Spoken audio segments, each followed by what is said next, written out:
Hello there, boys and girls, ladies and gentlemen. Your old pal Jimbo here with kind of a special edition of the Final Blast podcast. Excuse me for just a second. Sorry.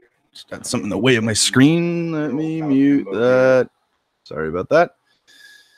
Hey, Jason Vectrix. Okay. So your old pal Jimbo's got a kind of a bone to pick tonight, man. We're going to be talking about something that's been going on in the media. Hasn't really been covered by the mainstream media yet, but in certain metal circles, I'd say a lot of them. This has been all over my Facebook feed as of late. This in the metal community, heavy metal music. This has definitely been creating quite a controversy with people kind of being split right down the middle as far as which side of this they're on. You know, some people think it's the freaking end of the world, and other people think it's awesome. And it's just there doesn't seem to be any. It's as divisive as Donald Trump right now, where it's like you're just on one side or the other. And from what I've seen in the metal media, I haven't really seen anyone covering the type of talking points or angle that I'm going to come at it from tonight. That's really the main and really only reason I'm doing this, guys. This isn't an attention grab. I'm not trying to jump myself into a pool that I really don't belong. So I'm definitely going outside of the Retro Game Lounge normal scope of things. That's why we're putting this under Final Blast, because Final Blast is a podcast where we can talk about basically anything. So I'm just going to talk about something that's near and dear to my heart. As you can probably see by my shirt, I'm obviously a fan of the title band here, and have been for the better part of 20 years, since they started around 2000, 2001. And that would be As I Lay Dying. So for those of you not familiar with the music or with the band or the history or anything like that, I'll bring you up to speed really quickly. Metalcore band, again, been around since the early 2000s. They were kind of one of the pioneers of it, that started off kind of in the screamo category and then moved more into metalcore. And in my opinion, they're just a straight metal band. Now I think they've moved a little bit out of that. It's, some people still call it metalcore, and, there's 8 bajillion genres when it comes to metal. So it's, who knows, it's, I don't know what you call it. To me, it's just fucking metal. I'm not going to break it down in all this nonsense. It's just a metal band, and that's all that matters. So circa, I think it was 2013, the singer of that band, by the name of Tim Lambesis, is arrested, tried, and convicted for the attempted murder of his wife, Megan Lambesis. And the circumstances of that were basically he was caught by, I guess you'd call it a sting operation, where he was attempting to bribe someone that he didn't know was an undercover sheriff's department officer, to basically murder his wife, which is horrible. I mean, I'm not here to defend that, ladies and gentlemen. So excuse me, if that's what you came here for, sorry, you're not going to get that out of me. That is absolutely indefensible. And he was subsequently convicted and sent to prison, and was in prison, I think, for 4 or 5 years, something like that. I forget the actual timeline, but he did serve his time, and he didn't get let out on technicality or anything. Like the court saw fit to let him free, whether it was because of good behavior or whatever the reason was. I don't really know, but the point is, it's not like he broke out of jail. Like, he got out because the system decided that he had paid his debt to society, and he was subsequently let out. And that was that. I think it was the end of 2016, if I remember right. Maybe 2017. I don't remember. But anyways, as I understand it, from following the court proceedings, because this was a big shock when I heard about this. Like, I thought it was fake for like the better part of a first day, when my friends who knew I was a fan of As I Lay Dying were telling me about it. And I'm like, there's no fucking way this can be real. I mean, that's like, this is nuts. This is just wild. But turns out it was very accurate. Mr. Lambesis, as it turns out, again, I'm just going to paraphrase a little bit here, guys, but this is all a matter of public record. The court proceedings basically went on to demonstrate that Tim Lambesis was an abuser, and I'm going to say abuser, of steroids, as an anabolic steroids.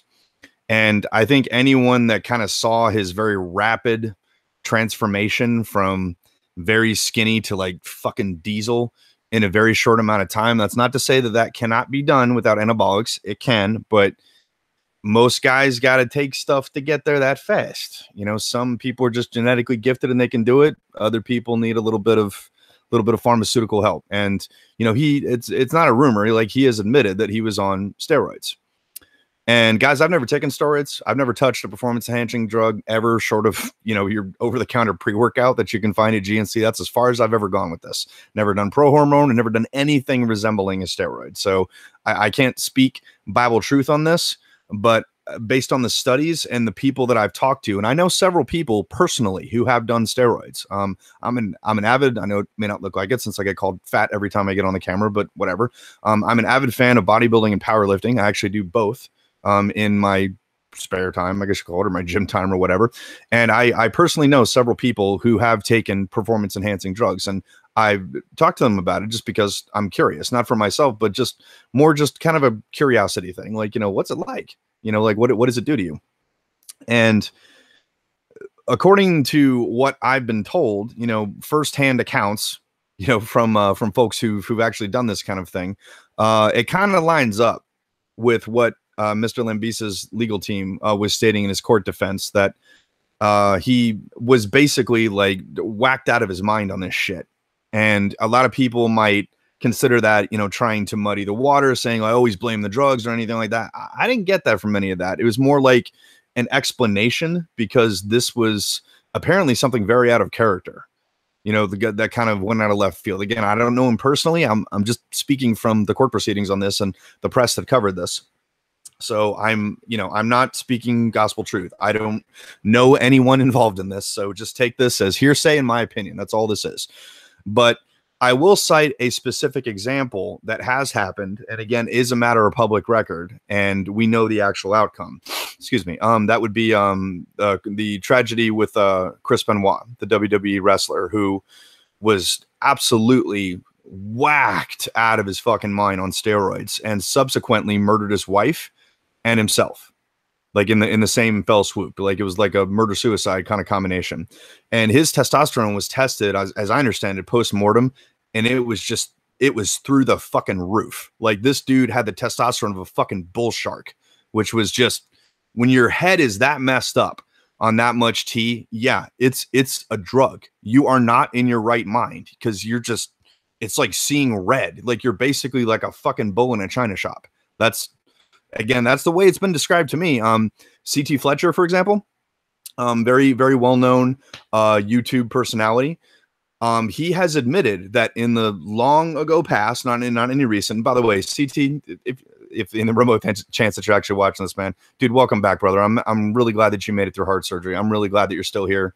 You're an inspiration to me, man. I fucking love you. Like get on the up and up, get your freaking bitch ass back in the gym. Still your motherfucking set. I love you, buddy. Anyways, CT Fletcher, arguably one of the biggest fitness personalities on YouTube. Definitely one of the biggest in bodybuilding. You know, now that Rich Piana is no longer with us, yeah, he's probably at the top.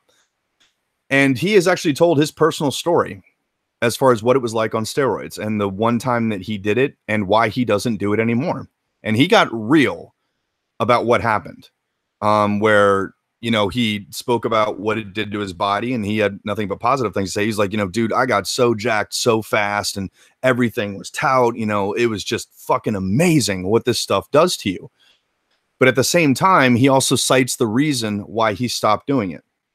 He recalled a specific instance where he was at home waiting for his wife, and she was running late because of this, that, or the other, whatever. It was just some kind of, you know, humdrum everyday thing. And he was getting so aggravated at this. And again, he's pumped up on roids at this point. So his T is through the roof. I mean, that's literally what steroids do, is it tricks your body into producing testosterone. And his exact words were, I wanted to murder my fucking wife. Like I was actually sitting there at home plotting how I was going to kill her when she walked through that door. And according to him, there was no bad blood between them before that. It wasn't animosity or anything like that. Like he was simply so fucked up on this stuff that he was ready to commit premeditated murder. So why am I mentioning this, guys? Does it, you know, justify the actions of Tim Lambesis? No, it does not. I'm not defending that at all. I'm simply more trying to offer a little bit of insight into what a drug, when it's abused, that powerful, can do to the human mind, especially the male mind. You know, we're already wired for testosterone, at least most of us are, but you're basically pouring gas on a fire. when you take that stuff, because we naturally produce it and it just sends it fucking into, you know, planet Xenu and shit. So yeah, I mean, it's safe to assume that someone who's that high on it, they're not in their right mind. I would say borderline insane. And the definition of insane, which is a legal definition, not a clinical one, is that you cannot distinguish right from wrong. Now, is that what happened with Mr. Lambesis? I don't know. Guys, I wasn't there and I'm not passing judgment. That was up to the courts to decide. They made the decision and obviously they thought he was in the wrong, hence he was sent to prison. I'm not here to comment on that. I'm really not. Why am I bringing all this up? Because no one else in the media is. No one. I've looked at probably a dozen different, you know, even the metal specialty sites. Not one of them has mentioned that at all. And this was, you know, this was something that was very widely publicized when it happened in 2013. I'm not talking about just like in the little niche metal community. Like this was, I think I saw it on even CNN. This definitely hit mainstream media, at least to a degree. You know, this was pretty shocking. You know, I mean, it really is. You know, a guy trying to hire a hitman and kill his wife, whether you're a rock star or not, that's pretty fucking shocking. So what's my beef with the metal media that's covering this? Well, several things. And I'm going to name names here, guys, because frankly, I don't give a fuck. So metal sucks. If you're watching this, guys, really? Really? So let me elaborate. Metal Sucks in particular, and in spite of their name, for those of you not in the know, they're actually a very pro-metal site. It's metalsucks.net, and they're kind of a news outlet for all this stuff. And they have basically gone on record very publicly, like in interviews with podcasts and a lengthy, very lengthy, long-winded article on their website, where they've stated that they will in no way support this new As I Lay Dying effort. In case I didn't mention this earlier, guys, please pardon me. As I Lay Dying recently released a new single after 6 years since Tim Lambesis has been in prison that just came out today. So that's the reason for all this fucking uproar, is that they released that. It's the original, not the original, but we'll call it the classic lineup with the singer, his former bandmates who were with him at the time that he committed this crime, and bam, you know, it's blowing up. So anyways, back to Metal Sucks. So they're being very public about, you know, we're not going to, you know, be complicit in promoting this band because of Mr. Lambesis' actions. You know, they've more or less indicated it's not directed towards the other guys in the band, but they're more or less implying that it's guilty by association, that we can't do this because, yeah, this guy did this. So, you know, that's that. Okay. I'm not knocking their right to an opinion, guys. They're a private institution. They have a right to hold whatever opinion they like. That's totally fine. I have no issue with that whatsoever. Freedom of speech, say whatever the fuck you want. However, I will say this. If they're really going to take the moral majority fucking high ground position where they're, I'm going to call it what it is, they're fucking virtue signaling and pulling this social justice warrior crap where they want to make it very public that we're above this. We're not going to cover this because we don't approve of this. Okay. You know what would be, you know what would speak even louder than doing that and prostrating, you know, pontificating and making such a fucking soapbox issue out of this? Don't talk about it at all. This is like someone going on Facebook and making a big deal out of like, yeah, I'm going to delete my Facebook account, but I just wanted everyone to know, you know, because I don't approve of Facebook and stuff. It's like, really? You don't approve of it so much that you just have to go on there and talk about it. Yeah, you really approve of it, don't you? Like, oh, we're not going to profit, you know, from this band's exploits or anything like that. Well, guess what, guys? You're already doing that. By making this post saying you're not talking about it, you are already complicit in profiteering on the controversy of this. Whether you like it or not, by definition, you're doing that. So, sorry, like, you can't have it both ways.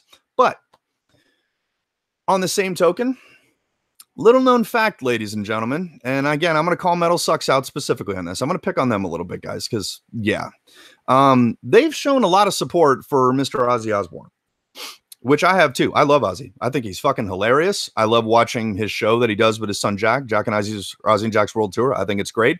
I've seen him live. It was amazing. I love his music. Nothing but love for the Godfather of metal. Absolutely nothing. But let me let you in on a little something, guys. And this is not a rumor. This is straight from the horse's mouth, as in the person, the victim in this case. Did you know that Ozzy tried to murder Sharon, his wife, with his bare hands? True story. Not from his mouth, from hers. And Ozzy confirmed it. actually on his channel. So no urban legend there, guys. That is demonstrable fact, straight from the both of them. And yet I've seen Metal Sucks support Ozzy pretty much nonstop. Where was that fucking moral high ground? And granted, this was 20 years ago, but by their logic, because they don't approve of what a man, you know, does to his wife, and again, that's their right to do that. No, they shouldn't be supporting Ozzy at all. Have they ever supported Motley Crue? Because Vince Neil, as far as I'm concerned, is guilty of murder. He got drunk, got in his fucking Ferrari with his best friend, and crashed the car, and his friend died. He did like 90 days in jail for that. Why? Because it was the 80s and he's a fucking rock star. Am I passing judgment on Vince Neil? No, but I have the wherewithal to say that that's fucking murder. It's not premeditated murder. I would call that like manslaughter, but his actions directly resulted in that person's death. And the difference between these two things is Mr. Lambesis' wife, Megan Lambesis, is still alive. She's alive and well. She's not fucking dead. So if you're supporting Ozzy Osbourne or Vince Neil, and at the same time looking down your fucking nose at Tim Lambesis, go fuck yourself. That is some hypocritical fucking bullshit, and you know it is. You think that just because it happened 20 years ago, the statute of limitations has fucking expired, that person's paid their debt and all that other shit. Well, you know what? You know what, man? Neither of those two people went to fucking prison. Tim Lambesis did for 5 fucking years. So everyone keeps saying Tim Lambesis owes an explanation. He needs to pay his debt. Isn't that what going to prison is? Isn't that the very definition of paying your debt to society? Because that's what the court system calls it. And at the same time, some of the fans and even some of the websites, I'm going to call out Metal Injection here. I like Metal Injection. They're being a lot less social justice warrior than Metal Sucks, who can go eat a dick. But Metal Injection, putting up articles saying like Tim Lambesis and the guys from As I Lay Dying owe everyone an explanation. Oh, really? Why? Says you? Why do they owe anyone anything? Tim Lambesis, long before this happened, guys, long before today, has already issued a very public and very formal apology to everyone. His family, his wife, his kids, his bandmates, anyone involving this, where he takes 100% of the responsibility of what happened. He doesn't blame the steroids. He doesn't blame this. He doesn't blame that. He basically says, and I'll paraphrase, guys, it's all on me. I did this. This is my fucking thing that I caused. And through my words and my actions going forward, I will do what I have to do to make it right. Now, moving forward, guys, going to the single that they released today. Okay, so the single is called My Own Grave. And if you read the lyrics to the song, which, you know, again, you're on YouTube watching this, you can look it up right now. Just type in As I Lay Dying, My Own Grave. It's on their official page. The lyrics are posted in the description. I don't think it's at all convoluted when you read those lyrics that the song itself is both an admission as far as what Tim Lambesis did, and he writes all the lyrics for the song for songs for As I Lay Dying. He always has. Is both an admission and basically an apology, kind of like his way of owning it and saying like, I'm not going to make excuses for what I did. Here's what I did. It's fucked up. Like some of the lines are like, I thought I was an architect, but I'm really just pushing dirt. The deceit, the lies, it brought me down and crushed me. He's owning what he did. This song was basically them as a band, in my opinion, addressing everyone and saying, guys, or Tim saying, guys, I fucked up. I did. This is on me. I fucked up and I'm sorry. Like, I can't ever take back what I did. I would love to do it if I could, but I can't. But the best thing I can do is do what I do, which in his case is write music. And it seems that everyone wants Mr. Lambesis to not do anything involving music, meaning they just want him to go get some other random job and just disappear from society. Okay, so my question to them is, guys, exactly what job would you like him to get? He is not only a tried but convicted felon of third-degree murder. Can you give me a list of the number of jobs that would hire someone like that? That are legitimate, you know, tax-paying jobs? We're not talking under-the-table shit. They wouldn't hire you at a restaurant if you're a convicted felon. So people saying, like, who needs to go bust tables? Guess what, guys? They're not going to fucking hire you. Sorry. I know a few people who've served time. I don't know any murderers, but I know some people who served stuff under the degree of felony. And guess what? It's really hard to get a fucking job. And when you're convicted of murder and you've actually been to prison, it's even harder. So Tim has kids through his ex-wife, Megan, and he has to support those. And I'm sure, you know, it goes without saying, she's got full custody of the kids, but I'm sure at the same time, he's going to be paying child support for the rest of his life, as he should. It is his kids. How would you like him to make a living to do that? And at the same time, if the wife and the kids are really your concern and all this SJW crap seems to be saying that, you're really going to be against him being successful at something like making music where he could make a considerable living. He's not going to be a multimillionaire, I don't think, but he could make a decent living where he could support his children and his wife. He could donate to charities. You know, I'm just speculating on that, but I mean, you're basically putting him in a position to succeed, to continue paying a debt, you know, I'll just use that word loosely, to the people involved. And if he makes good on his word to do that, why would you be against him being enabled from doing that? As far as whether or not he's going to do that, that's not up to you. That's not up to me. That's up to the courts. That is not our beef. And people demanding that, you know, Tim owes us a specific apology. Why does he owe you a fucking apology? Were you involved in this?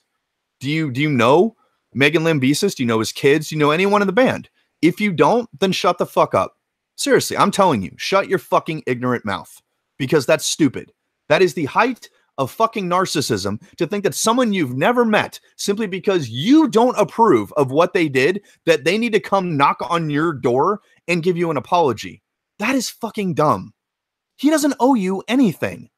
He owes the parties that he has wronged, meaning his friends, his family, his bandmates, his ex-wife, his kids. Those are the people he is in debt to, and that is none of your fucking business or mine. It isn't. If you want to have an opinion on it, great. But if you're expecting this just because you have an emotional connection to the band, and I certainly do, guys, look at me. I am absolutely fucking into this band.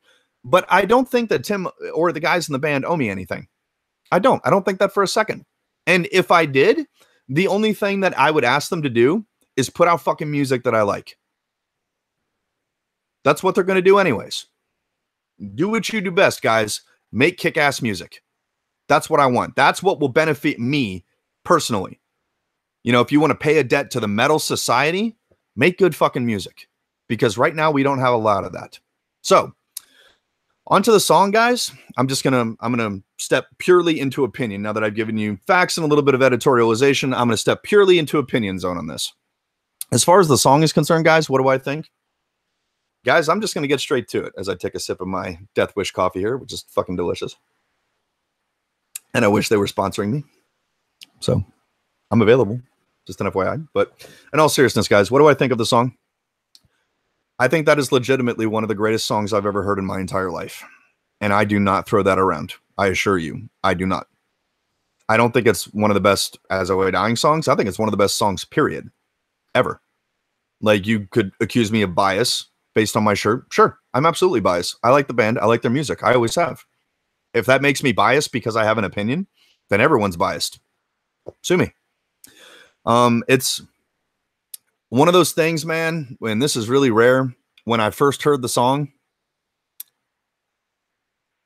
I don't know how else to do this other than dip into corny land. It honestly almost brought tears to my eyes, because I've been so invested in this band for so long, and I have some personal anecdotal stuff where some of their songs, man, have legitimately fucking saved me.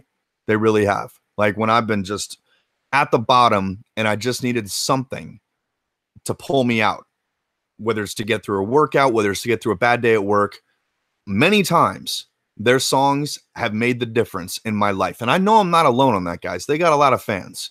You don't get that many fans when you don't have some type of connection through your art. That's really what artists do. That's what good artists do. They connect to a lot of people. Hey, Stefan, how you doing? Hey, guys. I'll get to you guys in just a second. I just got to get all this out. So the song itself was great. The video I thought was even better. You know, just seeing these guys together again after 6 years and just fucking crushing it. And basically, I'm going to call it what it is, saving metalcore. Because most of the metalcore crap that's been coming out lately is garbage. And this is like if the all the other metalcore stuff that's been coming out lately is like CrossFit, this is like professional powerlifting.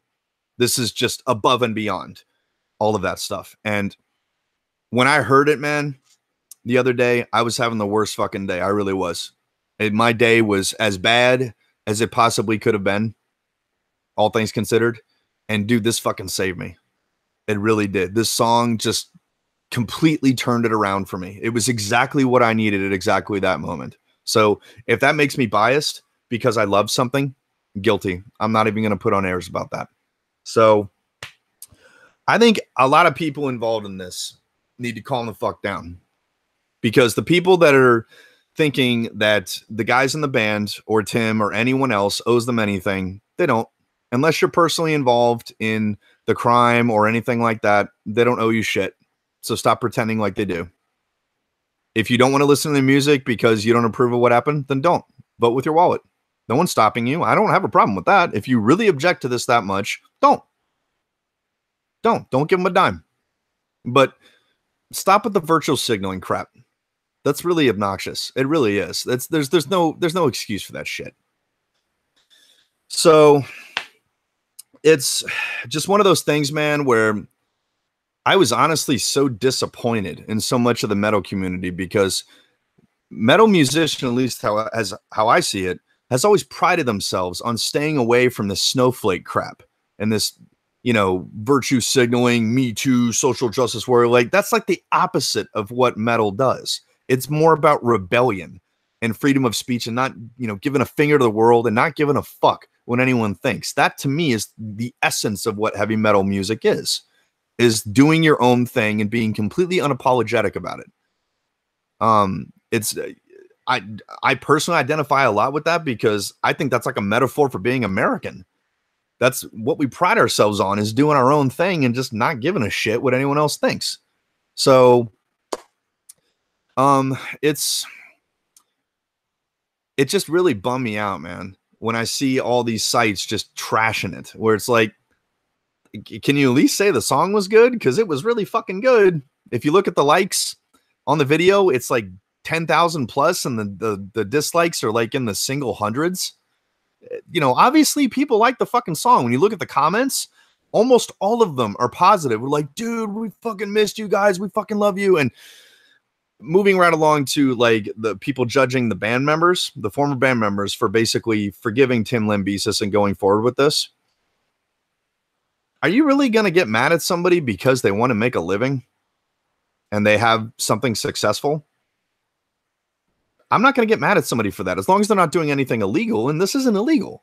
You may consider their actions distasteful because of what Tim Lambesis did. That's fine. I get that. That's a personal decision that you need to make. But if you're really going to object to a bunch of guys doing what they do and what they have done for the better part of 20 years, then I feel sorry for you. I mean, what other jobs are they going to get, guys? This is basically all they've done in adulthood. They don't have transferable job skills. You could say, oh, they're good at producing. Oh, yeah, because that's a fucking easy, isn't it? I don't know what's going to happen with this, honestly, guys. Their former label, Metal Blade, isn't picking them up. That's one of the biggest metal labels in the world. They basically said no. I'm sure they're going to get picked up somewhere, guys, because there's money to be made about this. They have announced that their first show is going to be in like a couple of weeks in California, and they're playing a second stage. Excuse me. So, I think that I'm sure that there's going to be a lot of clips of that going on YouTube, and I'm sure that at least I think the band is going to address it then. But a lot of people are rushing to judge this before they've actually heard from the band. Now, a lot of people are saying that they should have released something to go with the song, like a public statement, or this, and that. Okay, maybe they're doing that through the song, because they know that their fans are going to listen to the song and read the lyrics and stuff. Like, maybe the song is there addressing that. Maybe not. Maybe I'm totally wrong on that. Maybe they're going to address it. They wanted to put out the song and then address it the next day, or, what have you, or maybe address it on stage at the show, where Tim will get on the mic and basically say what he needs to say, apologize, or, you know, whatever it is. I don't know, guys, but I mean, if you're really going to have an issue with somebody's meal ticket, then I just don't know what to say. I really don't. To me, this is very sad, but I will say that from my estimation, based on what I've seen in comments and stuff, I'm not alone in this opinion about sites like Metal Sucks, which sucks and definitely ain't getting a fucking click out of me anymore. Just taking this high road crap, you know, just looking down their nose like, you know, oh, he did this, so we can't do that. You know, yeah, this person did this. We morally object, so we can't be objective in reporting, you know, because apparently there is no objectivity in journalism anymore. Everyone's got to inject fucking politics into everything. Everything has to be political. Why? Why does everything have to be political? Why can't it just be 5 dudes playing a fucking kick-ass metal song and it being awesome? Why? Why do we have to politicize it? Like, oh, you think one of the people's a bad person? Okay, no one's asking you to fucking marry them. No one's asking you to, you know, sell Girl Scout cookies at their door. No one's even asking you to listen to their fucking music. It's just a song. Why can't it just be a song? Really? Come on.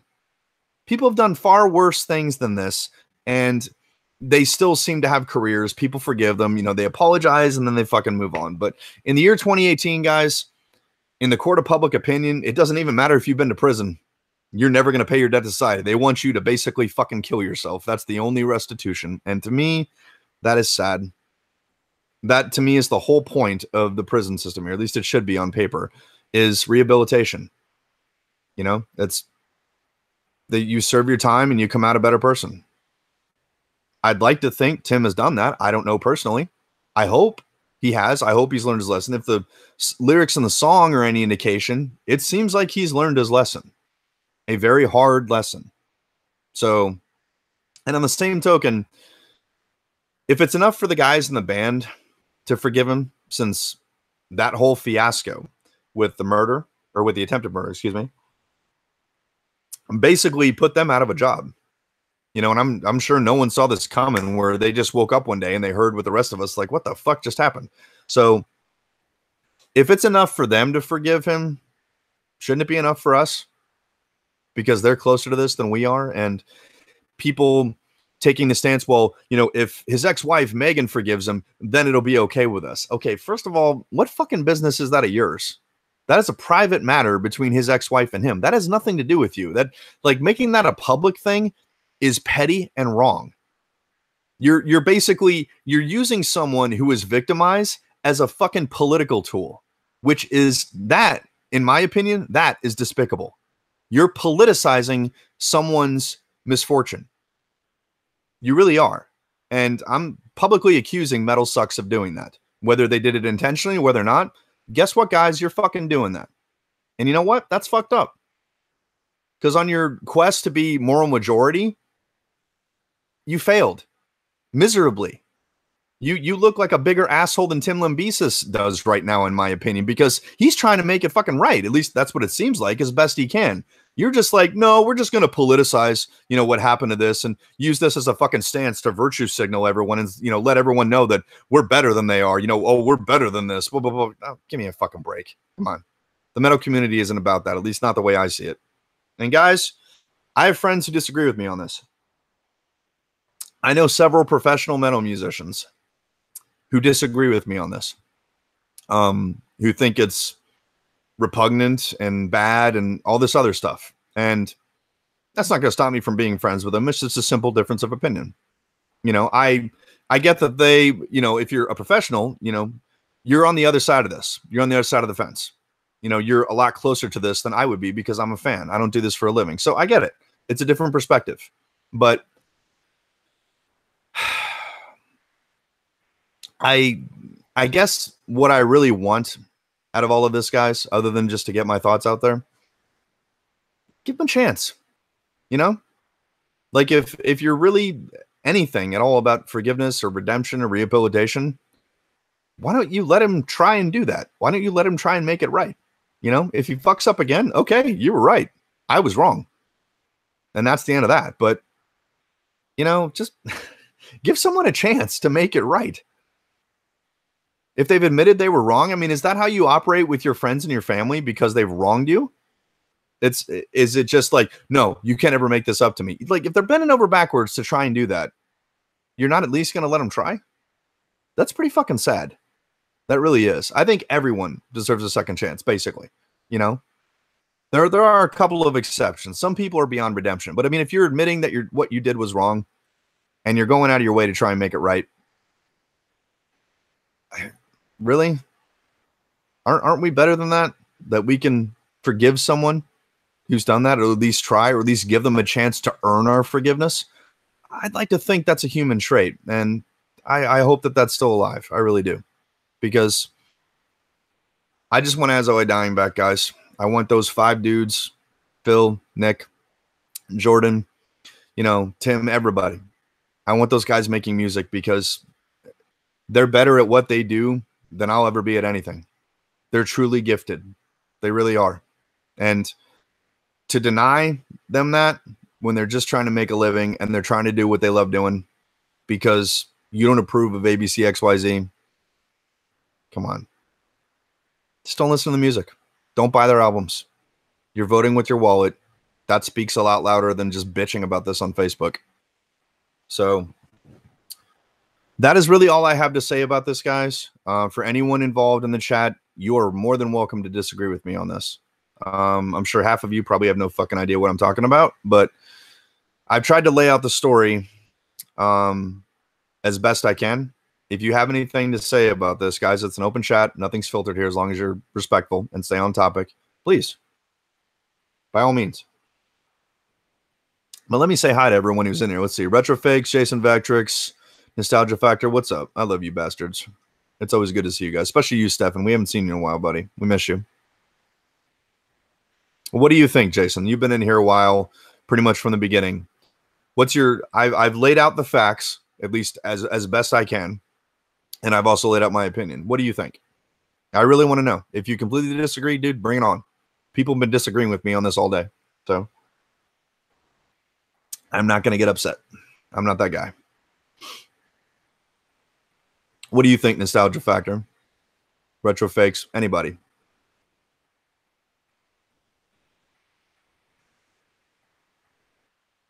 Yes, Jason, fantastic point, dude. I'm going to go ahead and I'm going to use that. Jason, for anyone who's not watching the chat, it goes for someone that said like the N-word like 20 years ago and then loses every job opportunity. Yeah, that's what happens. Like, it's like you do something like that. No one's dead. No one is, in a wheelchair or anything like that. And then it's like you're just denied everything for the rest of your life because you made one fuck up. That one mistake completely defines the rest of your life. Guys, I really hope that that never happens to me, where if I fuck up one time, and I've done it plenty of times, that one thing defines me, defines my entire existence, that every positive or anything else I've ever done has no bearing on this at all. That one thing is so unforgivable that all my other fucking positives, everything else in the checkbox doesn't matter. That is really fucking sad. That really is. I mean, it's like everything else in life, it's a threshold. How bad is the thing is really, what matters. Like, is OJ redeemable? Probably not. But I think the difference between the OJ thing and this is OJ never went to prison for murder. He went to prison for something else. So he didn't pay his debt, as far as I'm concerned, on the crime that we all know he committed. Lambesis did. He went to jail over it. He didn't get out of it. So, yeah. And did the drugs play a big part in this? Yeah. In my opinion, yes. So, yeah, it's just one of those things. All right. Well, Retro Fakes is going to chime in for us here. He's one of our brothers over in Sweden. Hey, Sweden. Pork, pork, pork. Love you guys. The Swedish government has strong believes in rehabilitation. Only we have too lame punishments and too much penalty reductions. Like 2/3 is actually being executed. Wow. Damn. Your penalty scale is ridiculous. Dude, that's fucking wild. Goes for the guy that laughed at Trump grabbing some girl's crotch. He was like 20s and had a nervous reaction interview. Then he gets fired. Yeah, that's a really good question. That's a really good point, dude. Who was it? The Daily Show, Today Show, or whatever. I can't remember the guy's name. Yeah. Like, should Trump have been in trouble for saying that? Yeah, because he said it. The other guy, I mean, because he didn't immediately like dress Donald Trump down, he's like unhireable now. Is that the culture that we live in now? Really? You fuck up one time, and even though you own it, apologize. Like, that's it. Doors shut. Get the fuck out. Leave America. Kill yourself. Whatever. Like, that's really the world that we live in now. That ain't the fucking world I want to live in. No, sir. So I want to hear from Nostalgia Factor on this. I really do. I like hearing Mark's opinions. But thank you both for chiming in. That's always nice. I wish Aaron Strange was here to keep me company, but if he's watching, fist yourself, you fucker. Love you, baby. Aaron knows I love him. He's probably in the tattoo shop tattooing someone badly right now watching this. Don't ever let Aaron tattoo you guys. He's terrible. No, I'm kidding. Aaron's the shit, dude. Lucky Cat Studios. Go check them out. So, anyone else have anything to add? Please, open forum. Jump on in. I welcome it. I really do.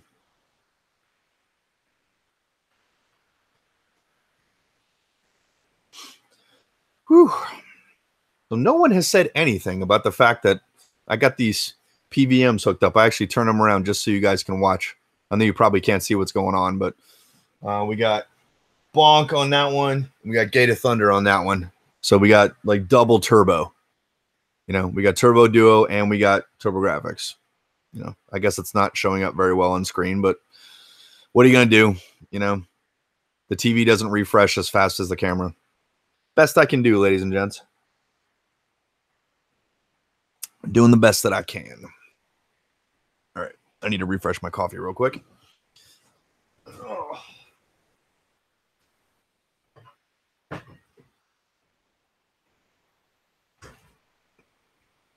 Let's see.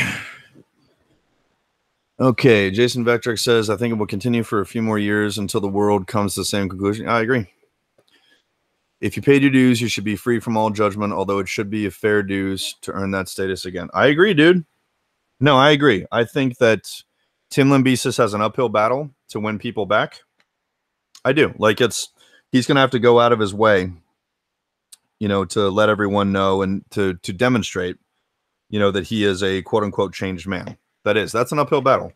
But I guess what I was trying to demonstrate with this episode, Retro Fakes, is that people aren't giving him the chance to do that. At least some people aren't. They're basically just saying like, no, he did that. He doesn't deserve a chance, even though he went to prison over this. Come on. Paid his dues. Give him a shot. At least let him try. Chris Brown didn't get dropped. He still makes money. Yeah, it's like, yeah, that's a really good point, dude. You can make the same argument about Tupac. He goes to prison for fucking sexual assault. And he's a known criminal, thug, and gang member. And he releases an album while he's in prison. And everybody's like thinking it's like fucking the Jesus album. Where was this moral majority crap then? When were people looking down their nose when all that was going on? When this dude was a known criminal. This wasn't a one-time thing. He grew up in a life of crime. So, I mean, where what's all that forgiveness there? But like one dude who's never done anything wrong fucks up big time once, and then it's no, never again. Tupac's almost hailed as a fucking saint in some circles, not in my fucking circles. I think he was a criminal piece of shit. And I think his talent was extremely fucking over-exaggerated. That's just my 2 cents, guys. I'm not a rap hater. I love me some fucking rap, but I think Tupac is way overrated. I think the worst guy in fucking Wu-Tang is 500 times better than Tupac. Just my 2 cents. And Eminem is better than the both of them combined. Says the white guy. But whatever. And, it's just one of those things where society is just double standard. Just one of those things where People have very short memories, and they forget things way too easily. And to me, that's really sad. It really is. So, how's everyone in the chat doing, man? Let's switch gears to something positive here for a minute. How are you fuckers doing, man? How are your days going? Playing any good games? Anything funny happened recently? Anything worth mentioning? I always like to hear from you guys. Are you having a bad day? If you are, I'm sorry. I'd like to actually give a shout out to one of my coworkers, Ashley, who actually made my day the other day because I was having a really freaking rough day. And she brought me lunch from my favorite food truck, which was fucking amazing. You know, I didn't really have time to go out, and she went out of her way to do that simply because she saw I was having a bad day. And I thought that was really sweet. It was really cool of her to do that. So thanks, Ashley. Appreciate that. That was really nice of you. So, yeah. That's the fucking world we live in these days, ladies and gents. Everybody's quick to judge and even quicker to virtue signal. They just want to remind everyone how fucking moral they are. You know, I mean, look at Hollywood right now. You can't watch an award show like the Oscars without people just, like, oh, this is bad. Me too. Blah, blah, blah, blah, blah. There's rappers outside the East Coast. Yes, there is, dude. There's an whole East Coast, West Coast thing, brother. It's a big feud. Let's see. I got a new job, met up with 5 YouTubers, and went hunting for games for a few days. Wow. So you went on like a game safari? Damn. Okay. Well, congrats on the new job, and I hope you got lots of cool games. I really do. So. Rappers outside the East Coast. That's funny. I'm hoping that was sarcasm. Because, yeah, there's some West Coast. You know, NWA. Again, infinitely more talented than fucking Tupac. But, yeah. Just this guy's 2 cents. Faux show. All right, so who else is in there, man? Who else is watching? Jump in the chat, man. Talk to us. That's what this channel's about. It's a public forum. Do it. You know? And jump in here and have a conversation with us. There that motherfucker is. All right. I got nothing against Lambesis. Who knows what his mindset, his brain was at the moment. I've said and done some horrible stuff during my 157 mental breakdowns. I mean, not to Tim's actions, but still. Aaron makes a good point. And Aaron, if, your friends are worth a damn, I don't think that they're judging you by those one things. Those individual incidents. I don't think that would summarize your entire existence. If they're real friends, then they would know better than that. So, yeah. A tad sarcasm. Okay. Fair enough, Stefan. And thanks for actually jumping in, Aaron. Since you're supposed to be like the co-host of this show. Supposed to be. Even though like half the episodes I've done myself. That's okay. I'm just giving Aaron shit. He knows all of them. So hopefully Aaron will actually join me on an episode of Final Blast one of these days. We could talk about some nerdy shit. Because that's the reason we started this podcast. Just talk about stuff like this. Things we care about. And I know you like As I Lay Dying, Aaron Strange. You like their fucking page, just like I do, bitch. So Aaron, tell me the truth, man. Have you listened to the song or watched the video? And what do you think?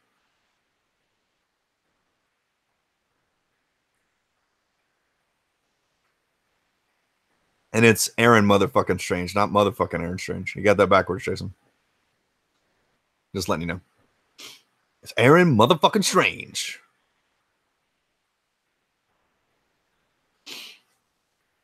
I'm sure half the people watching this are like, why isn't Jimbo playing a video game? Shut the fuck up, stupid.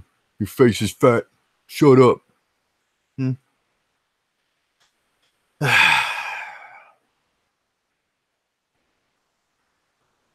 Okay, so that's a no. You haven't listened to the song or seen the video? And yes, I've seen them too. I've actually met Tim Lambesis in person. This is way early on in his career when they were playing a small club. And I don't know if I like the new song yet. Really? Dude, you're the first person I've heard say that. damn, everyone else is like, oh my God. But hey, different strokes for different folks, man. Is this the pilot of Final Blast podcast? That's when you know you don't do a podcast enough if one of your regulars has completely missed it. No, this is not the pilot. This is, I don't know, the 5th or 6th episode. I mean, if you count the game cast, it's like the 9th episode. So, personally, Aaron, I think it's the best thing they've ever done, like ever. And that, to me, that's saying a lot. That's a really fucking high bar, especially coming off of like A Greater Foundation, which I think was one of my favorite songs ever. And they topped that with this, in my opinion. So, I mean, if it makes my metal lifting playlist, it is a fucking hard ass balls out song, because I am very discriminating as far as what goes on that list.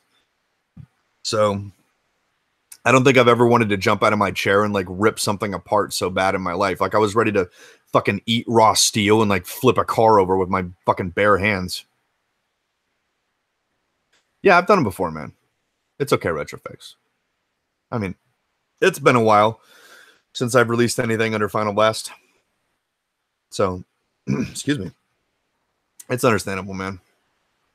The last few times it's just been Aaron and myself and, you know, playing games. So we call it the Gamecast, not the podcast, because we're playing games, but we're also like bullshitting and talking and stuff. So, which I love doing, Aaron Strange. So we should probably do more of that. Just saying. So, yeah. Yeah. It is what it is. So, yeah, not one comment about my PVMs. Not one. And I did that just for you guys. I wish you could see them like I do. Because, guys, if you've never seen a Sony PVM in person, you've never seen how good a retro video game can look. It's fucking stunning. I know it's not showing up on camera, but it's amazing, to say the very least. I don't remember if I fired them up when Jason was here or not. I don't think I did. And if I didn't, I apologize, dude, because you don't know what you're fucking missing. So, yeah, I got a bunch of them. And more coming. You missed the retro gaming streams. I miss them too, buddy. We're going to get back to that hopefully pretty soon. We've got a collection video coming soon. You did? Oh, thanks, Jason. I'm sorry, I missed it. Yeah, we have a collection related video coming soon. So stay tuned for that. I think you'll like it. You saw it in the Xmas video. Oh, yeah, you did. I didn't turn it on in person for you. I feel bad about that. It looks a lot better in person, dude. It really does. Like, it's one of those things where it just doesn't translate as well on camera. You got to see it in person to really appreciate it. You know, see the fucking scan lines and shit, and you're like, oh my God. It's just, that's what retro games are made for, to look like this. So, especially if it's an RGB, which this is, where you actually get to see the true colors. Oh, baby, it's beautiful. Once you play a retro game on that, oh God, it's so hard to go back. And you're like, oh fuck. It's like riding in a Rolls Royce and then going and getting your Toyota Camry. You're like, just not the same. So, although a nice Sony Trinitron is okay. I have several of those. No, that's okay. That's consumer grade cool. Like this was professional grade, you know, but a good Sony Trinitron is good shit. That's about as good as you can do as far as, you know, consumer grade televisions. But this is for guys like me who just pedal on the floor, where that's not enough. We got to go one step further over the falls into crazy. So that's my retro gaming tip of the day, guys. If you're ever in a position to buy a Sony PVM or an equivalent JVC or Panasonic, fucking do it. You won't regret it. I promise. But retro fakes, have you seen a PVM or equivalent in person, buddy? And if you have, rock on, because they're the shit. Oh, well, you just want everything, don't you, Jason? I'm building onto my house. Would love some of those. Hey, wouldn't we all? Let me give you a tip then. I've had some success with this. I found them in other places, but check your local e-cycling places. Like, you know, places where people take old TVs and computers and shit. I've scored a couple, 2, off of doing that for pretty reasonable price, actually. In really good condition. because they get stuff from hospitals who use these, from, you know, security warehouses, schools, you know, old TV stations. They all turn them into an e-cycling thing and just write it off. So check those. Check your local Craigslist. Check OfferUp. Check LetGo, Nextdoor, Facebook Marketplace. Check all of those. I think I've gotten at least one of these from each of those. So you definitely have to try. Okay, so you have seen one in person. Okay, then you know what's up, bro. It's the shit, isn't it? It really is. It's like retro boner, you know, like just like looking at this, like looking at Bonk on a PVM, straight turboner. Like you go from 0 to turboner like that. So you can fit 3 or 4 arcade cabinets. Congratulations. I hope you get all 3 or 4. But if you're going to do that, you better get on it, son, because those things ain't getting any cheaper. It's getting ridiculous. I'm glad I got the ones that I got when I did, because damn, it's getting nuts. You know, Ninja Turtles going for like $1,500 or $1,600. Jesus Christ. Whew. And it's not, I don't think it's supply on that one. I think it's demand. So just my 2 cents. What do I know? How much did I pay for my PVMs? It varies, man. I don't remember the exact price. I can guesstimate, I guess. For the 8-inchers, the 8 and the 9s over here, one of them's a JVC. That one over here is a JVC. This is a Sony. And a lot of people sleep on JVC, guys. Don't. It's just as good as a Sony PVM. No bullshit. It really is. I think the JVC I got for... How much was that 8-inch? It wasn't that much money. Maybe like $30. Something like that. Oh, you're rich? Oh, okay. The 13, which is below it, that one was, I think, like $30 or $40. The Sony, I had to pay a little more for that. I think that was $60 or $70. And I've got another, I think another Sony. Is that another Sony? Yeah. There's another Sony over there with the Sega Genesis hooked up to it. I think the most I paid was like $70, something like that. And I've got 2 more that I have to go get. One I think is an 8-inch PVM, and the other one is actually a Panasonic, which I haven't seen before, but I've heard they're top quality shit, just as good as the Sonys. And that one I had to pay a little before, but it was in really, really good shape, and it's got the RGB card in the back. That I think was like $80.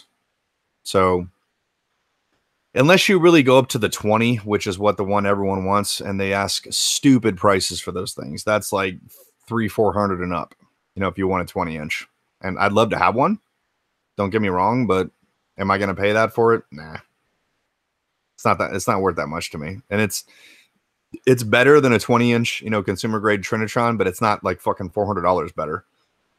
Not in my opinion, at least. So, yep. But this one right here is a 20-inch consumer grade Sony Trinitron.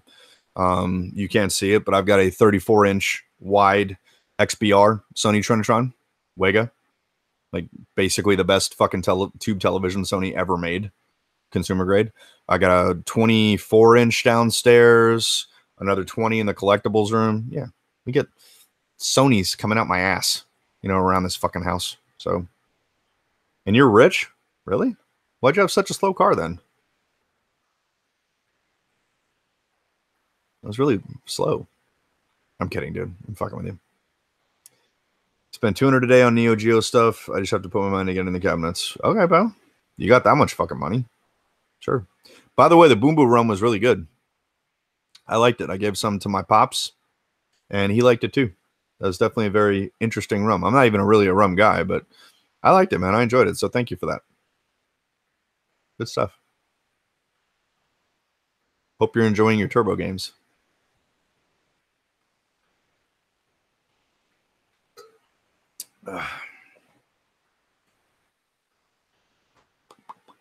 Why is it just the 2 of you talking when there's a bunch of other people watching? Come on, guys, jump in. Say something. I know Aaron's one of them, and he's going to like put his fucking magic tattoo pen down for a second and talk. But yeah. See, Aaron should be joining us on his phone right now while he's tattooing. That would be dope. You know? Hint, hint, Aaron. Just saying. So hopefully we'll get another episode of Dirt Flicks out there in the not too distant future. Just got 4 schedules to coordinate, which isn't easy. So hopefully we can get one out to you guys soon. I hope so. That would be nice. But we'll see. CM Retro Gaming. Hey, what's up, dude? What's going on?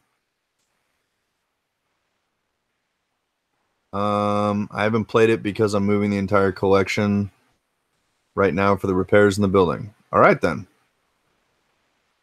Cool.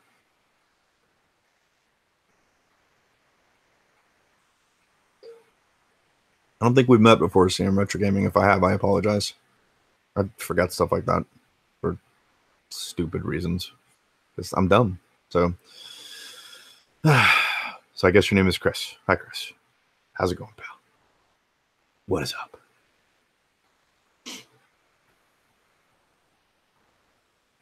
Oh.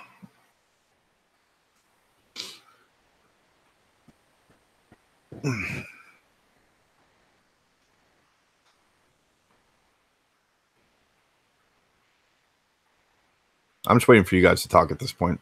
Yeah. Said everything I needed to say on it. I'm sure everyone who's going to watch this in the future has already checked out since I'm not talking about the As I Lay Dying stuff anymore. But that's okay. It's all good. I want to give you guys your space. Just got home from work? Well, welcome home, buddy. I got home not too long ago myself. What are we talking about? We were talking about something related to this, pal. Just some metal shit. I pretty much said everything I needed to say on that and didn't want to beat a dead horse. If you really give a shit about any of it, and I know you probably don't, just, watch the stream after the fact because I cover everything I want to say. You just need to get some more controllers. Well, you know what to do, pal. Online marketplace. That's where I get all mine.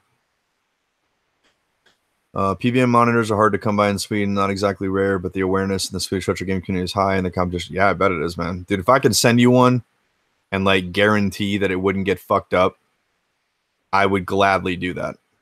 But it's even if I could get a hold of one, when you're shipping it that far, the incidence of it getting fucked in shipping just goes through the roof. Even if you pack it really well. I've had guys, tell horror stories on some of the tube collecting forums where just shipping inside the United States and they pack it well and the postal service or UPS or whatever just finds a way to fucking Ace Ventura that shit, kick it down the damn street and the thing's completely fucked when they get it. I'm having one shipped to me right now, and it's the first one that I've ever had shipped to me. And I pleaded with the guy, please overpack this thing, pack the shit out of it with padding. We'll see what happens. I think that one could go either way. So if I could give you one, Stefan, man, dude, I would fucking just like that. I'd hook you up because we can get them here, without breaking the bank. So, but it's just, yeah, that's a long way to go, man. Yeah, they do, man. Especially when you've got electronics and shit, shipping games, man. That's easy. You can't really beat up a game that much. It's unless you're stomping on it. It's games are a little bit easier to ship, but something as heavy as as sensitive as a fucking cathode ray tube. Yeah, that's whew. I collect Laserdisc, for example, man. Shipping Laserdisc players, dude, that is dangerous. I know so many guys who've gotten burned on that, and it's terrible. So, JabG ordered a Sega Saturn game from Italy, and they sent it in a bubble mailer. That's it. I would have put it in a box. If it's coming that far, across a fucking ocean. Yeah. If you're sending it just inside the States, yeah, bubble mailer is probably sufficient. I get a lot of those, and I think I can count on one hand. Of all the things I've ever ordered gaming related, I think I can count on one single hand the amount of times I've gotten burned from a game, being shipped. It's really rare. But yeah, sending across an ocean, oh yeah, that goes in a box, dude. You need to overpack the crap out of that. Okay, well, dude, Stefan, let's put it this way, bro. You ever come over here to the States, we're going to get you one. Then you can take it home with you. We'll get you a small one. You know, like a little 8-inch or something like that, something you can carry. You can just take it as your travel on and just like take it on the plane with you. Hopefully they'll let you do that. I don't know. I've never tried to travel with that. Yes, PVM should be picked up in person whenever possible. Yeah, I've only had to ship one. All the rest of these, I've actually had to drive a considerable amount of distance to get one. And by the way, I actually want to give a shout out. I got a funny story for you guys. One Hit Combo, my man Miguel, formerly known as shit. I'm sorry. I always forget his old YouTube name. Damn it. What was it? System Psycho, I think. He actually helped me get the 13 or 14-inch JVC. He actually went and picked it up from the dude who had it. It was one state over from me. I went and actually met Miguel in person, and he had it there for me because I needed to get this thing picked up quickly. And I offered to, some trades and stuff, and he was like, "Don't worry about it." I was like, "Okay, but dude, when you come up to see me, we gotta hang out. We gotta do a little show, and you can have the run of my fucking spares." So it's yeah. So thanks, Miguel. Appreciate that, bro. We'll do that after I beat you in Art of Fighting. Motherfucker, you ain't beating shit in Art of Fighting. We'll see, buddy. And Art of Fighting, let's go past Art of Fighting, man. Let's go straight to King of Fighters. Yeah. Let's do the whole SNK universe, because you got all your Art of Fighting guys in there. You got your Fatal Fury, you got your World Heroes, you got some of the Samurai Showdown people. Like, let's go SNK universe. I think that's the true test. I think. So, yeah. My opinion. So, but yeah, dude, you come over here. Oh yeah. We're going downstairs to the Neo Geo cabinet, and it's game on, motherfucker. My team against your team. Yes, sir. We're going to find out. Oh, yes. Yeah, I have a standing bet to play Johnny Millennium in that. I've already challenged him to that because he's like the man at Street Fighter. But I'm like, do you maybe go to Street Fighter? But I'm going to beat your fucking ass at King of Fighters. Like, I'm vicious at that game. I really am. So, we'll see, pal. We'll see. And then we'll play Bomberman, and I can fucking guarantee you I'll beat you at that. That's my game, dude. Doesn't matter what Bomberman game, any of them. Put it in my hand, I will beat you. They are cheap, Chris, if you get a common model. Yeah, they are. It depends on what model, man. Just don't get a Sony if you can avoid it. I mean, if it's cheap, sure, but they suck. The brand you want to get when it comes to Laserdisc, bro, is Pioneer. Like, a lower end Pioneer is better than a higher end Sony Laserdisc player.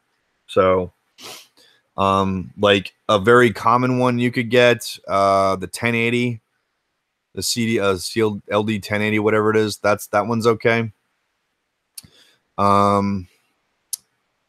Any of the 500 series, those are okay. Like the 600 series, those are okay. Like the 700 series is where it's at. Like those are the higher end players. Or the, what is it called? The Pioneer Elites. But again, those get expensive. The 919 is really good. I have one of those. That one is actually kind of neat because it's a DVD player and a Laserdisc player that was made very, very late in the Laserdisc life cycle. I think mine was made in like 2008. If you can believe they were still making Laserdisc players in fucking 2008 when DVDs have been around for over a decade at that point. Yeah. That's why it's got a DVD player built into it. So that's just my 2 cents, man. I've been collecting laser for quite a while. Jason's seen my collection. I've got quite a few downstairs. It's yeah. And I hope you like the discs that I gave you, Jason. I hope they worked out for you, man. I don't even know if any of them work. I didn't have a chance to test any of them. Hopefully they were okay and didn't have too much rot. So, yeah. I suck so bad at Bomberman. Oh, then I'd fucking kill you, dude. I've had people who are like self-described great at Bomberman, and I wipe the goddamn floor with them. On a Bomberman game I never even played before, I beat them that fucking badly. And if the person's watching this, you know who I'm talking about. Sorry, pal, but I kicked your ass. So you got a cheap Pioneer. Well, get a better Pioneer, Mr. Moneybags. Said you're rich. Come on, man, get a better one. And it does make a difference, guys, as far as the quality is concerned. So I've got three at three different levels, and my 919 is definitely my best player, and that one is head and shoulders above the 1080 and head and shoulders above the 601, just as far as the quality is concerned. Yeah, oh, dude, we're going to play anyways, Retro, but just because, like, I want to play Bomberman against somebody, even if I know I'm going to win, just because I love playing it. It's not really about loving winning. It's just, I love playing Bomberman. I play it with my nephews who are 10 and 12, and they've been playing it since they were like 6, 6 and 5 or whatever. They love Bomberman. They think it's the freaking shit. So, yeah, I just love playing it in general. I really do. Speaking of Bomberman, I just got the notice today that my copy of Super Bomberman R for Xbox One shipped. So I bought 2 different editions of the same game. I've already got it for the Switch. I've had it since launch, but Super Bomberman R has Master Chief as one of the playable characters. And I'm like, yeah, I got to do that. I really do. Plus, I'm sure it'll look great on my Xbox One X. So, yep. Me and the wife are waiting to have a horror day and watch them. Dude, rock on, man. I love watching horror on Laserdisc. That is my favorite thing to watch on Laserdisc. I don't like watching good movies on Laser. If it's a good movie, watch it on Blu-ray. Like a big budget effects movie like Jurassic Park or something. Watch the fucking Blu-ray. That's what I say, at least. I want to watch a piece of crap on Laserdisc, like A Full Moon or something like that. And I love those movies. When I say piece of crap, I'm saying it lovingly. I love those old school practical effects horror movies. I absolutely love them. Again, Jason will attest to it. I have a pretty sizable Full Moon collection. I have almost every movie they've ever put out on Laserdisc. There's like 5 or 6 I think I don't have, and I'm working on winding those down. But I have all the Puppet Masters, all the Trancers, all those, the robot movies. Yeah, got all that shit. Demonic Toys, Doll Man, got all that. And it's fucking awesome. So love watching that stuff on Laser. And dude, watch Laser on a tube. Seriously, it looks better. Don't watch it on a flat screen. Don't do it. It looks like crap.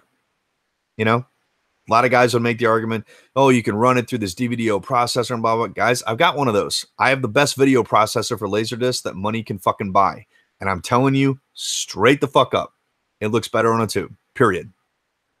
It looks okay on a flat screen, but a flat screen doesn't handle analog very well. It's not designed to do that. And Laserdisc is an analog format. It's not digital. The soundtrack can be digital, but the video format is still analog. So I guess I'm a purist, man. It was designed for a tube. Watch it on a tube. That's what I say. I do many things at once and enjoy it, so not rich. Oh, okay. Loud disposable income. Isn't that what rich is? I mean, isn't that what all rich people have, is like a lot of disposable income? You have a struggle getting the missus to watch horror movies? Yeah, I think a lot of guys have that struggle, Stefan. Getting to hang out and do that. But I love it, dude. I love watching horror movies. Even the bad ones, obviously. I mean, look at one of my shows, Third Flicks, where we embrace the garbage.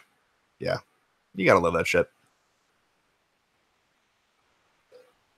Speaking of which, for anyone who's fans of MST3K, Mystery Science Theater 3000, which was more or less what inspired Dirt Flicks to begin with, they're actually coming to Washington, D.C., to my area this fall. And it's for the 30th anniversary, and for the first time in a long time, the original host, Joel, will be there, along with the new guy, Jonah. I might have to go see that, because they're doing it in person, in a local, concert hall, or whatever you want to call it. I grew up watching those guys, man, and that would be fucking cool to get to see that shit in person. That really would. So, might have to go do that. It'd be cool if we could get like all of the Dirt Flicks crew together and we could go as a unit. Like, they're the old school. We're like, we're the new school. I say that with complete humility. We're in no way as good as they are, and they started this. We're taking that idea and running with it, basically. So, but that'd be cool. We're carrying on the tradition of watching garbage. On purpose, because that's what we do. It's so nice to fucking hear from you guys, man. It really is. I like talking to you guys. It's like half the reason I do Dirt Flicks, to hang out with my friends and talk to you guys. It's good shit. I'm a very lucky man that I actually get to do this. Don't make a fucking dime on it, but who cares? If it's fun, you'll do it for free. That's what I say. Man, I just realized I need to take this TV downstairs and bring up the 60-inch. And man, that's going to be an undertaking. It is Mark's birthday today, yes. So wish him happy birthday on Facebook if you're friends with him. It's not garbage, it's underappreciated art. Well, that's one way of looking at it, man. It's when I say garbage, I say that lovingly, dude. It's the kind of garbage I want to rub all over my body because I love it. So it's all good, brother. It's all good. How you doing, man? Welcome. Thanks for stopping by. Much appreciated. Always appreciated. I definitely hoard the tube TVs. How many you got, big guy? I'm willing to bet I got more than you. Because yeah. With me, it's disgusting how many CRTs I have in this house. And you didn't even see all of them. Like the ones in closets and shit. Yeah, I got way more than what people let on. There's more in the garage. Yeah, I got a problem. So, and I'm going to pick up 2 more this weekend. So on Sunday, I'm picking up one I've been after a long time. This in the CRT realms. This is one of the unicorns. It's the 13-inch Sony Trinitron with component input on the back. It even has a name. It's called the Mini Trini. Very hard to find, in very high demand. As far as I know, it's the smallest consumer-grade television ever released, tube-wise, that had component inputs. So it's pretty unusual. But it's so cute. Little 13-inch Trinitron, little Mini Trini. So I've been after one forever, guys. Like years. And I finally fucking found one.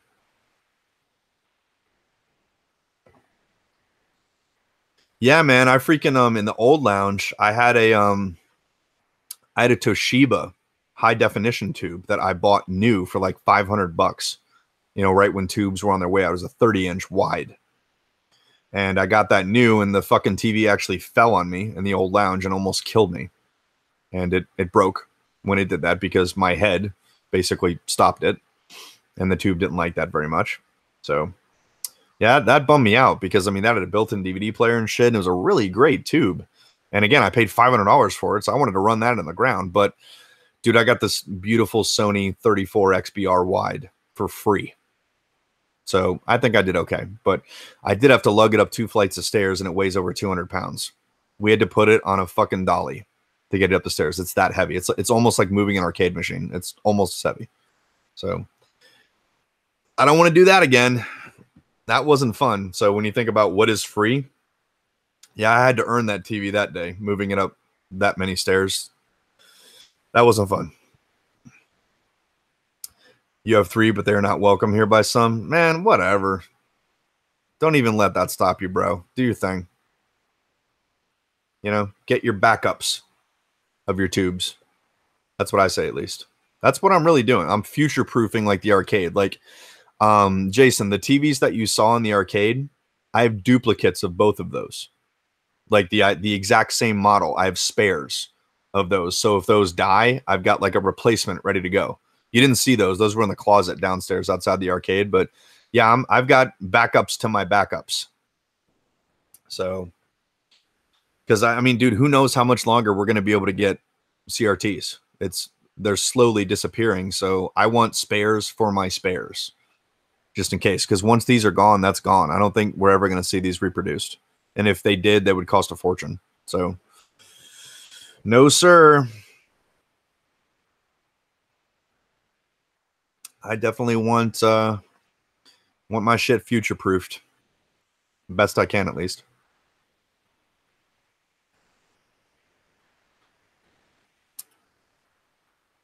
This 35-inch, if it breaks, I'll fix it. Awesome. All those DVD VHS combos are broke on me? None of mine are broken yet. Not yet. I think I had one with a VCR where the VCR crapped out. But that's all the rest of mine work. But I'll tell you a really good one, guys, is you can, I think it's basically the same television because they look the same. It's just got a different brand. It's one that's put out by, I think, Toshiba and Memorex. Put out, it's a 9-inch screen. So the TV's only like this big, and it's got a built-in DVD player for it. Those things have spectacular visual quality. And a lot of people sleep on it because it's not a Sony because, you know, the Trinitron is the name. If you can find one of those, you know what? Hold on. Let me go in the back and I'll grab it and I'll show you. Because this is definitely worth your time because I've gotten a bunch of these things for free. Ugh.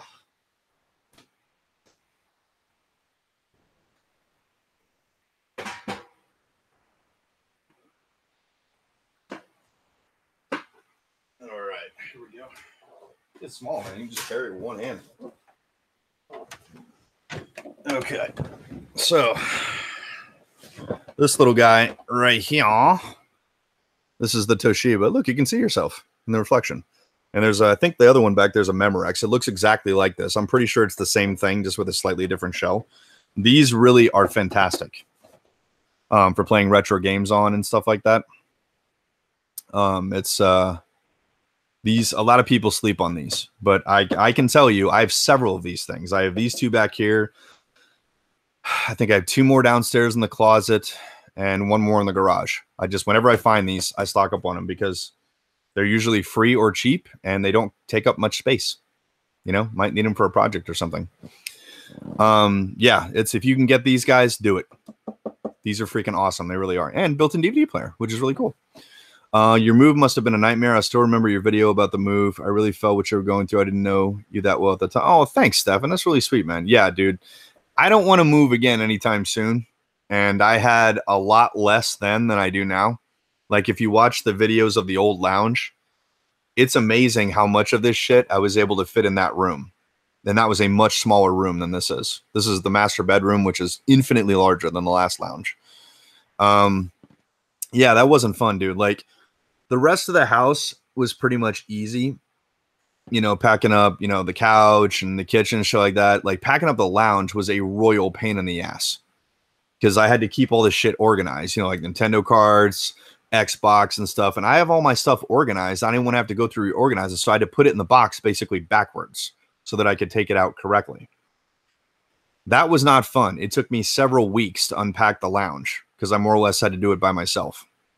You know, get the shelves set up, get all the games reorganized, get everything hung, you know, back there, the signs and stuff on the walls. And on top of that, like the arcade machines, I only had to move, I think, 8 at that time. And I have 31 now.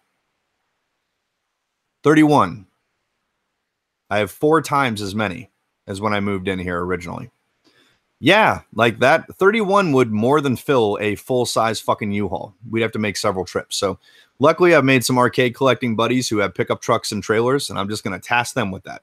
I'm going to be like, you don't have to help me move boxes. You don't have to help me move anything. Bring the pickups and the trailers over here, load up the fucking trailers, take them over to the new house, and we're good. That's all I want you to do. So we'll have that covered when I move, and they're both collectors, so I trust them to move my cabinets.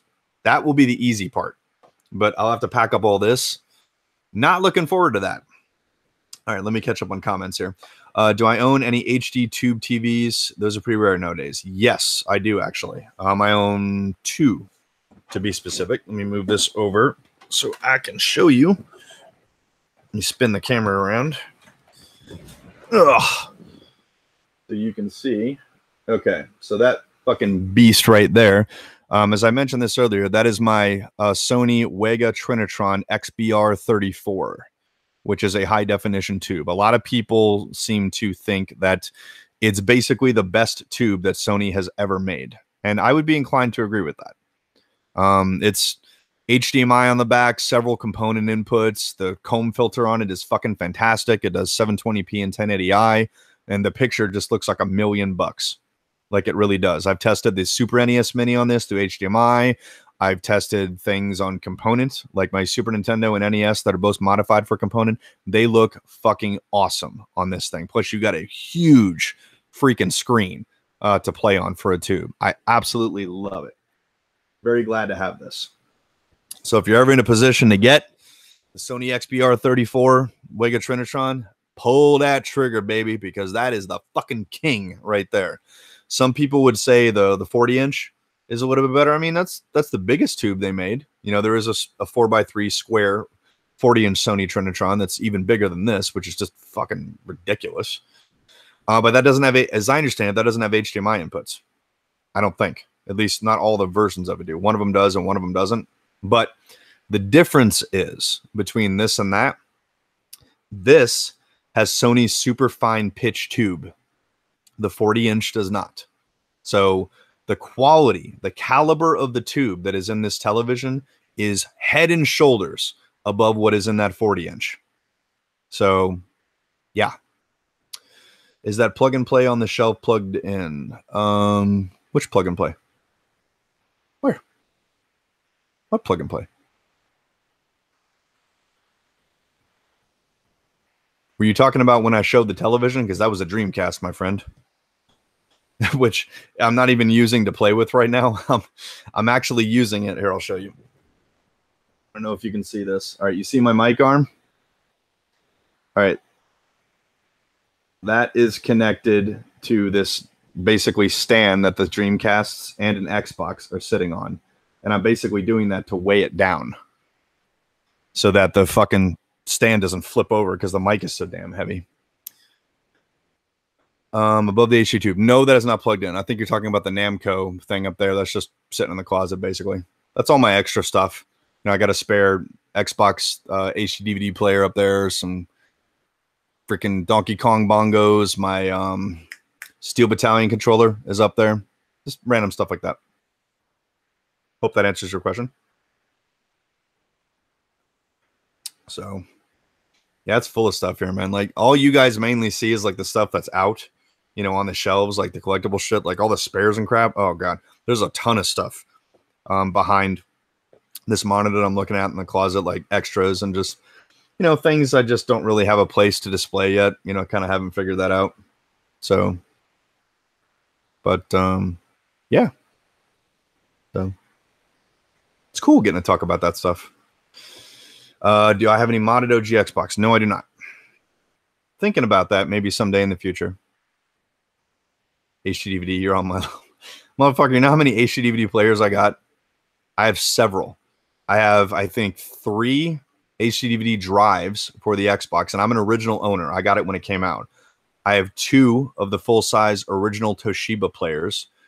I don't know how many HD DVDs I got, but it's a lot. Almost as many Blu-rays. Almost as many as I have the Blu-rays. I have the Ultimate Matrix box set. I have Heroes Season 1.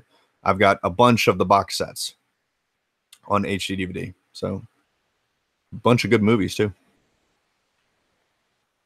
And they're just as good as Blu-rays. So, it's just like, shit, if you can get them cheap, get them. Excuse me. I'd like to get the combo player for downstairs. There's an LG combo player that plays Blu-rays and HD DVDs. But damn, do those things go for a pretty penny. Faux show. So if you're in, I think it's the LG like 100 or something like that. Excuse me. If you find one of those, you know, Blu-ray player that has the HD DVD logo on it, dude, buy that shit if it's cheap, because those are really hard to find. Just saying. Yeah, dude, I love those, man. I was an early backer of that. I honestly thought they were gonna win the format war, because up until that point, Sony had lost every format war. I guess they had to win sooner or later. They won this one. They've lost everything else, but they won the Blu-ray war, so good for them.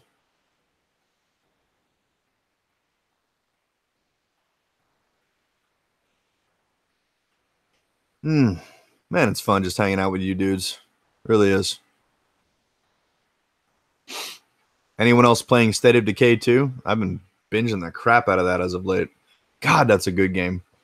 And for anyone who didn't catch my post about it, you can actually find an OG Xbox, and they name it by name in that game as a mod to your base that apparently boosts morale. So as long as you've got power to your base, you can install that in the lounge, and it will actually boost morale. I just thought that was fucking dope. You know, the zombie apocalypse, you can still play OG Xbox. Like, you can still rock some Halo.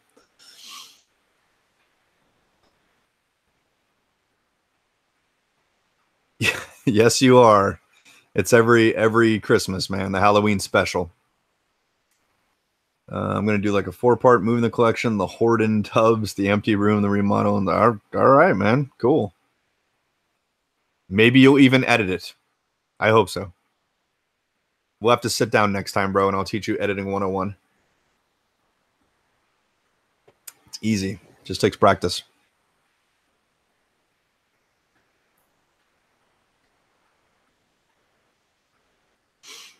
Yeah, God, dude, doing those tours every holiday. Wow, that's a lot of work. Just like shooting it is just like, oh, fuck. You ran into a Master Chief zombie? There's a Master Chief zombie? Seriously? Damn, I'm going to have to look for that later. I didn't know that. I mean, I guess it doesn't shock me. It's an Xbox exclusive, but damn, that's fucking dope. I'd be like, holy shit, it's Master Chief. So, yeah, that's pretty cool. I'm really liking that game, man. I've already completed one playthrough of it. As I think I did the trade thing where it ends with the trading convention. So we're going to try and complete it a different way this time. But you got to get your own freaking computer, bro. Like, don't worry about a laptop. Get a desktop. It's a lot cheaper and you get a lot more horsepower. That should be part 2. Yeah, you know, a lot of people have asked for that. Like, I asked if anyone would give a shit.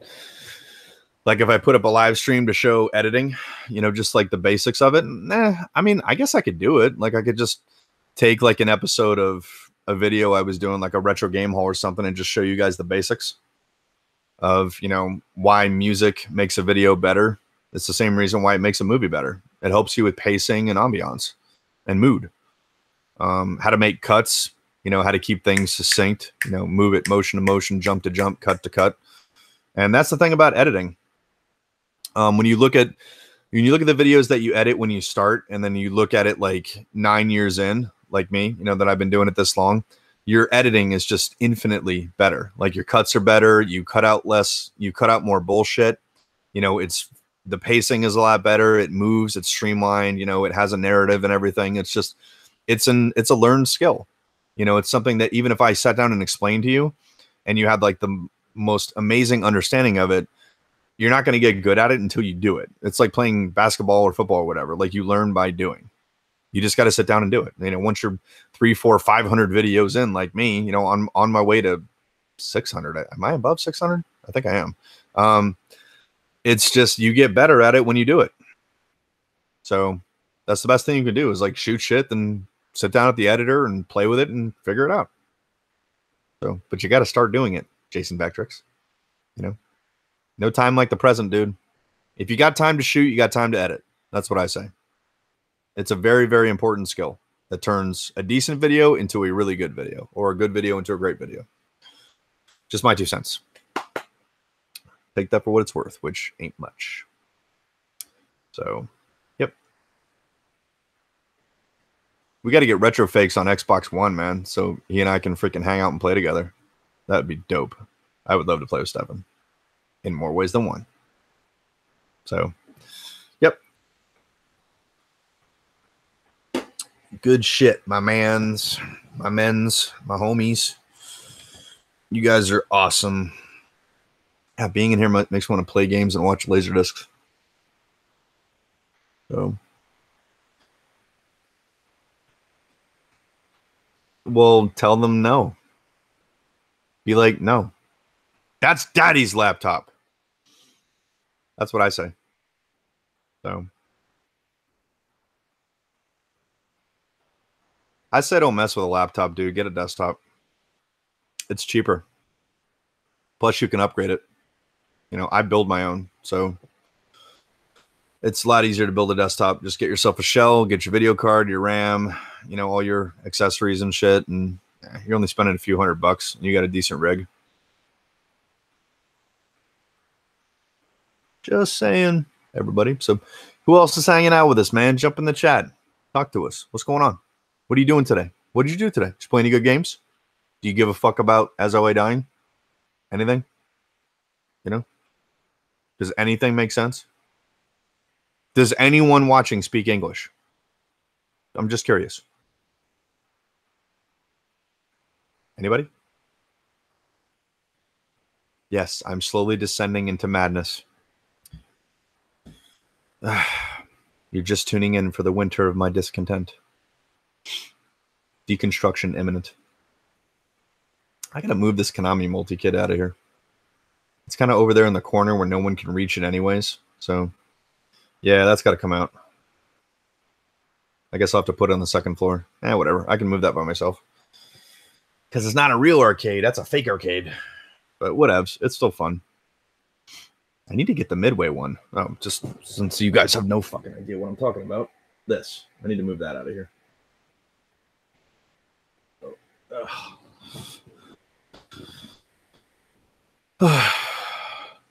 I'm so used to desktops. That's because desktops are this shit. I never do work on a laptop, and I work as a graphic and GUI designer. That's cool, man. Good for you. I'm still trying to stream every single Vertex game ever made. Or Vectrix. I think you mean Vectrix. Well, that's cool, dude.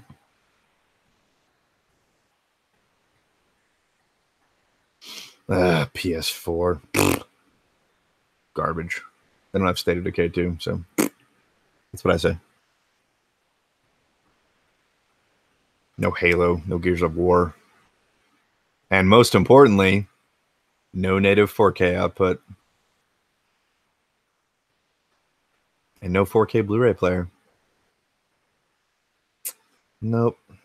Hey, BC Retro Gamer. Nice to see you on your old tag, dude. It's going, buddy. It's going. And don't worry, you missed all the politics or whatever you want to call it.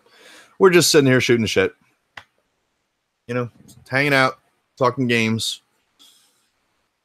Stop making me want an Xbox One. Well, sorry, man. I mean, and not just an Xbox One, an Xbox One X. Because regular Xbox Ones are for pussies. So, I'm kidding, guys. No one knew you. I like BC Retro Gamer anyways, you know? Because it's like BC because it's British Columbia, but it's BC like old, you know, which kind of makes sense for the retro thing. You know, it's like Stone Age games or whatever.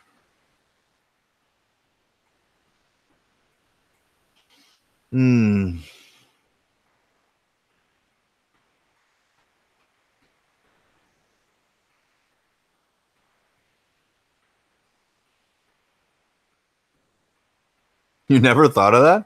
Well, that's always, dude. Before I knew who you were, that's what I thought it was. That's what I thought it meant. Like BC is in BC and AD, like old school shit. So, you know, just my 2 cents. But you're from Canada, eh? So it all makes sense. Yep. Sorry, I'm just looking around the room as we hang out. I'm always getting ideas of what I can do for this room. It's always a work in progress. It's my canvas. We need to do another Dirt Flicks on Laserdisc. Yeah, man. I'm always down for that. You know, I always go out of my way to be able to watch on Laserdisc, even though, you know, I have to have everyone pause and stuff when we do it, which is a royal pain. But yeah, what are you gonna do? Plus, when it flips sides, my Laserdisc seems to skip on the second side. Like, it's okay once I fast forward through it, but I need to take my other Laserdisc player downstairs and bring it up here, even though it's not as good. It's okay. I need to do that the next time we do this. So, yeah. How do you spell BC? ABBDC CBBD. What?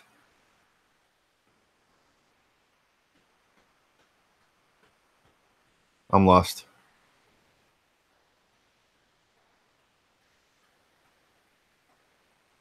Just say BC. All right.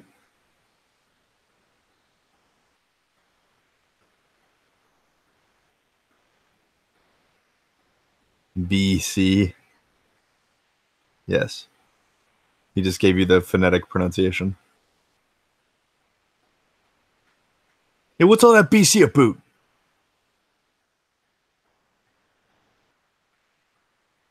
You take off, eh? Sorry, that's my best, worst Canadian impression, which is terrible. I'm scratching my ear because it itches.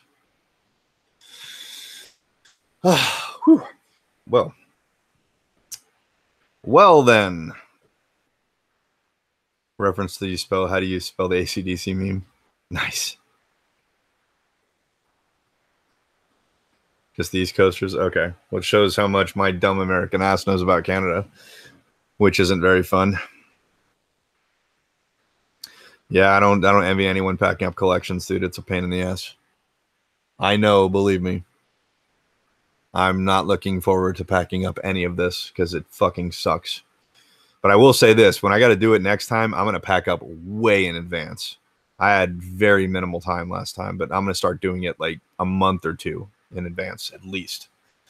So, yeah, lesson learned on that one. Faux show. We love you, Jimbo. It's okay to get off. Well, now that I have your permission. West Coast Canadians are all like Californians and hippies. Oh, okay. Got it. Okay, then. Well, I guess I'm about ready to wrap this up. A very special thanks to everyone who stopped by, hung out, jumped in, voice your thoughts, talk games with me. It's always good to do that. Man, did this stray off topic, but you know, I don't care. Fuck it. Anyone who came to see this got what they wanted at the beginning. So all good in the neighborhood. But in case you don't know, my name's Jimbo, host of Retro Game Lounge, and I'll be back soon with more content. So I guess stay tuned. Hopefully. No, I haven't heard that, Retro Fakes, but I promise I'll look it up, dude. That's a new one on me. But it was great to hear from you, Stefan, Jason, BC Retro Gamer, Nostalgia Factor, everyone who stopped by. Who am I forgetting? I know I'm forgetting someone. Hold on. King of the Midway. Nice to hear from you, buddy. Everybody that came. You guys have a good one, and I guess I will see you next time. Adios, amigos. Have a good night. Go game.